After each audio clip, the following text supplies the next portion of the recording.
Assalamualaikum warahmatullahi wabarakatuh. Untuk minggu ini kita mengawali pelajaran PAI dengan bab 1 ya.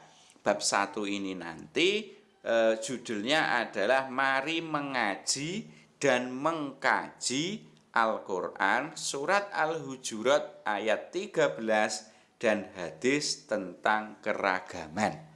Surat Al-Hujurat ayat 13 beserta hukum bacaannya. Kita mulai dan kita awali dengan membaca pantun ya.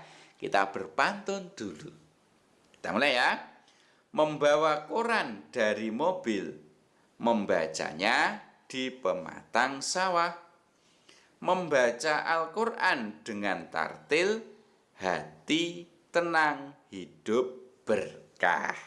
Nah, itu pantun yang pertama. Jadi kalau kita itu membaca Al-Quran dengan tartil, maka hati kita akan menjadi tenang dan hidup kita akan berkah. Pantun yang kedua. Beli manisan di seberang jalan, dengan santun tundukkan kepala. Jangan bosan baca Al-Quran, satu huruf pun dapat pahala. Nah ini loh, kita itu membaca Al-Quran jangan bosan-bosan. Karena apa? Satu huruf dari Al-Quran itu akan mendapatkan pahala. Berikutnya yang terakhir, pantun yang ketiga. Ke Semarang beli jamu, supaya kuat untuk bertahan. Terangkanlah aura rumahmu dengan sholat dan Al-Quran. Nah, di pantun ketiga ini kita diminta untuk menerangi rumah kita dengan sholat dan dengan membaca Al-Quran. Ayo, pelajar kelas 4 sudah membaca Al-Quran di rumahnya? Semuanya harus membaca ya. Sedikit-sedikit tidak apa-apa. Yang penting rutin setiap hari. Oke, itu adalah pantun pembuka untuk pelajaran kali ini. Nah, berikutnya kita simak hadis tentang membaca Al-Quran. Bunyi hadisnya adalah Man qara'a harfan min kitabillahi falahu bihi hasanatun wal hasanatu bi'asyri amsalihha. La aqulu alif lam mim harfun walakin alifun harfun walamun harfun wa mimun harfun. Rawahu Tirmidzi an Abdillah ibni Mas'ud. Artinya apa? Artinya adalah siapa saja membaca satu huruf dari kitabullah yaitu Al-Quran, maka dia akan mendapat satu kebaikan. Sedangkan satu kebaikan itu dilipatkan kepada 10 semisalnya. Aku tidak mengatakan alif lam mim satu huruf, akan tetapi alif satu huruf, lam satu huruf, dan mim satu huruf. Jadi dari hadis ini, kalau kita itu membaca satu huruf dari Al-Quran, maka akan dilipat gandakan pahalanya menjadi 10 pahala. Ya, satu huruf 10 pahala. Contohnya di sini alif lam mim itu tidak satu huruf, tapi ada 3 huruf. Alif 1, lam 1, mim 1. Berarti ketika kita membaca alif lam mim, maka pahalanya ya 3 dikali 10 sama dengan 30 kebaikan atau 30 pahala. Enak kan? Banyak sekali pahala. Kalau kita pengen mencari pahala, ya membaca Al-Quran. Banyak sekali pahalanya. Oke ya, itu untuk sebagai penyemangat kita mempelajari Al-Quran, utamanya yaitu di pelajaran kita surat Al-Hujurat ayat 13. Ya, bagaimana bunyi surat Al-Hujurat ayat 13? Ini surat Al-Hujurat ayat 13 saya bacakan. Silakan disimak ya. A'udzu billahi minasyaitonir rajim.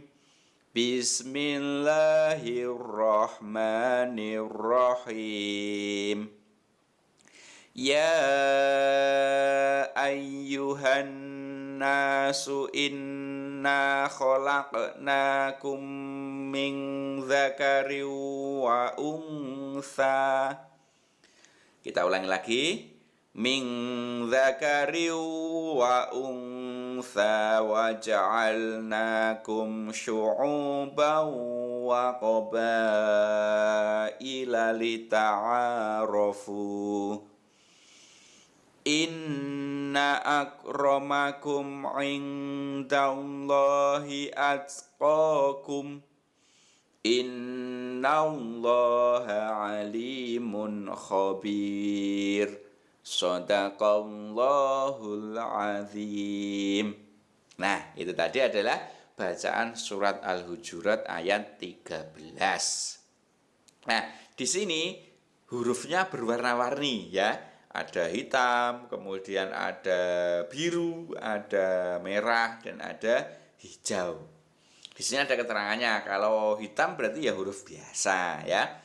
Berikutnya kalau dicetak biru, ini menunjukkan bacaan mat atau bacaan yang dibaca panjang. Jadi dalam surat Al-Hujurat ayat 13 ini, kalau ada huruf yang dicetak biru, berarti dibaca panjang. Namanya bacaan mat. Berikutnya kalau yang dicetak merah, ya yang di atas itu kalau ada merah-merahnya, itu menunjukkan bacaan gunnah. Bacaan gunnah itu adalah bacaan dengung. Ya, mendengungnya 2 harokat, berarti agak panjang. Dan tanda yang ketiga ada tanda hijau. Nah, tanda hijau ini jarang ya, tapi ada ini. Itu menunjukkan bacaan qalqalah. Qalqalah itu apa? Qalqalah itu bacaan yang memantul. Nah, sekarang kita pelajari ya sedikit-sedikit ya, berdasarkan tanda biru, merah, dan hijau itu. Kita mulai dari ini. Ini ada tanda biru dan tanda merahnya. Maka yang biru dibaca mat atau dibaca panjang, kalau yang merah dibaca mendengung. Contohnya ini bacanya adalah ya ayyuhan nasu. Nah, yang ya sama apa na, ya ini ya sama na ini dibaca panjang. Kemudian yang huruf na-nya ini selain dibaca panjang juga dibaca mendengung. Hanna, seperti itu. Jadi yang han itu namanya mendengung dan agak panjang membacanya. Bisa kira-kira ya? Oke. Berikutnya yaitu ini.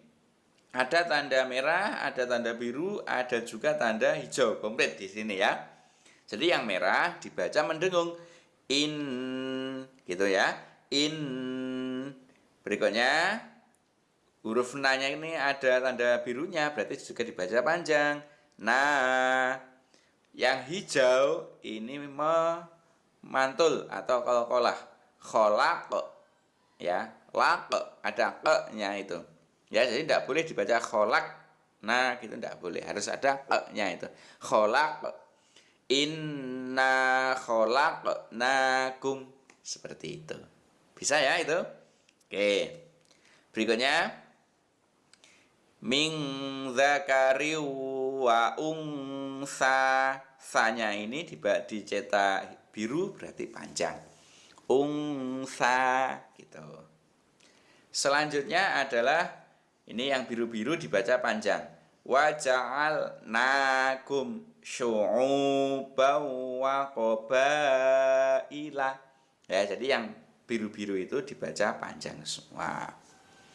Selanjutnya yaitu ini yang dicetak biru yang ma sama fu. Berarti lita'arofu.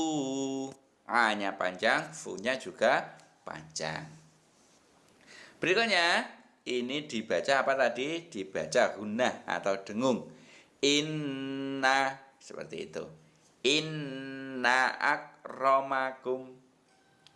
Berikutnya yang dicetak biru adalah huruf ko ini. Berarti ko-nya dibaca panjang. indallahi atqakum.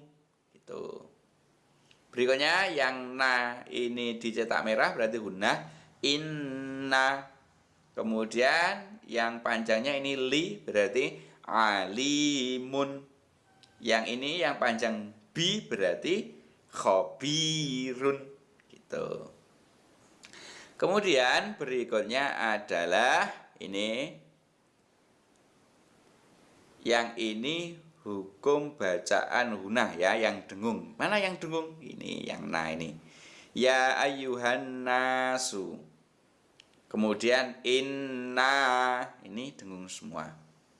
Kemudian inna lagi, itu dengung. Berikutnya inna, ini juga dibaca dengung.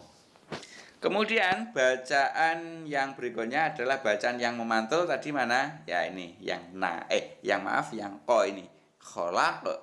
Khalaqnakum. Berikutnya yang dibaca panjang, ya, yang dibaca panjang tadi, ini yang dicetak biru ini dibaca panjang semua. Ini khalaqnakum gitu. Kemudian waja'alnakum syu'uba wa qabaila. Tuh. Berikutnya alimun khabirun. Itu dibaca panjang. Berikutnya yang dibaca ikhfa atau ikhfa itu samar. Ya. Ini samar-samar antara idhar sama idgham. Yang ikhfa itu yang ini, ada nun bertemu za. Ini dibaca ikhfa. Bacanya tidak boleh min zakarin, tidak boleh min zakarin juga tidak boleh, tapi min zakarin gitu. Min zakarin. Jadi mateni ng itu ya. Min seperti itu. Contohnya lagi ini. Nun bertemu dal. Ngindallah, nginda, seperti itu ya, mateni ng. Berikutnya bacaan idgham bi gunnah. Idgham bi gunnah itu ini ada tanwin bertemu wawu ya. Bacanya syu'ubau, panjang ya. Syu'ubau wa gitu. Syu'ubau wa qabaila. Itu adalah bacaan idgham bi gunnah. Berikutnya ada bacaan idhar ya. Bacaan idhar itu dibaca jelas. Contohnya adalah ini. Alimun khabirun ya. Ada tanwin bertemu kha. Itu namanya bacaan idhar atau yang dibaca jelas. Nah, berikutnya yaitu tentang menulis surat Al-Hujurat. Bagaimana cara menulis Al-Quran itu atau menulis huruf Arab? Ada beberapa cara. Yang pertama adalah menulis huruf Arab itu dimulai dari kanan ke kiri. Bukan dari kiri, tapi dari kanan. Jadi dari sini ke sana. Ya. Itu bacanya, menulisnya dari kanan ke kiri. Langkah yang kedua yaitu memperhatikan penulisan hurufnya. Sebab ada huruf yang ditulis di atas, ada yang ditulis di tengah, ada juga yang ditulis di bawah garis. Contohnya ini ada garis, ya.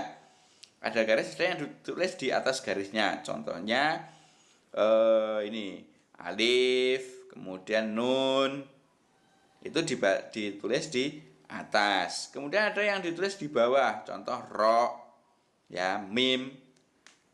Kemudian ya itu ya. Jadi kita harus memperhatikan mana yang ditulis di atas, mana yang ditulis di tengah, dan juga mana yang ditulis di bawah. Berikutnya yaitu memperhatikan penulisan titik, gerigi, dan harokat dengan benar. Ini kalau untuk yang titik ditandai dengan tanda merah, berarti ini ya ada titiknya. Kemudian kalau yang bergerigi ditandai dengan tanda biru ya, ini tanda biru itu yang ini, yang huruf ba itu kan bergerigi ya. Kemudian ada harokatnya, berarti kan yang huruf ada harokatnya ini contohnya. Ya, contohnya itu ada harokatnya. Jadi kita harus memperhatikan bagaimana nanti menulis titik, bagaimana nanti menulis huruf yang bergerigi, dan bagaimana kita memberi harokat. Nah, itu adalah beberapa tata cara menulis Al-Quran. Sudah paham kira-kira bunyi surat Al-Hujurat ayat 13, kemudian hukum-hukum bacanya, dan juga cara menulisnya. Bisa ya? Semoga sedikit materi ini bermanfaat untuk kita semua. Saya akhiri. Assalamualaikum warahmatullahi wabarakatuh.